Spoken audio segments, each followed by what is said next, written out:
తోబుట్టువులను నిర్లక్ష్యం చేయడం. మా అన్నయ్యతో నాకు మాటలు లేవండి, మా తమ్ముడితో నాకు మాటలు లేవండి, మా అక్కతో నాకు మాటలు లేవండి, ఈ మాట అనడం చాలా దారుణం.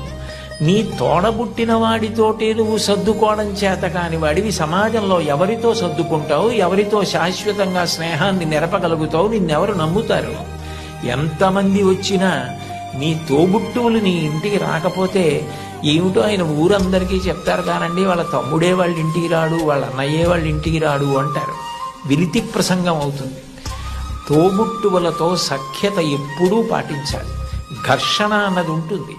ఒక్కొక్కటి మనకిష్టమైంది తమ్ముడికి ఇష్టం లేకపోవచ్చు.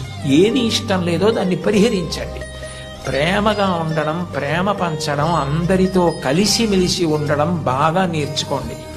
మీ కన్నా ముందు పుట్టిన అన్నని గౌరవించాలి, మీకన్నా వెనక పుట్టిన వాళ్ళని మీరు అంత ప్రేమించగలగాలి.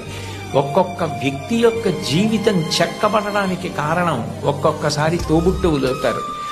ఎక్కడికి వెళ్ళినా బంధువులు స్నేహితులు దొరకచ్చు, కానీ తోడ పుట్టిన వాళ్ళన్న వాళ్ళు మాత్రం ఆ జన్మకి వాళ్ళే. వాళ్ళని ప్రేమించడం, వాళ్ళతో దెబ్బలాడకపోవడం, వాళ్ళతో ప్రేమ భావనతో ఉండడం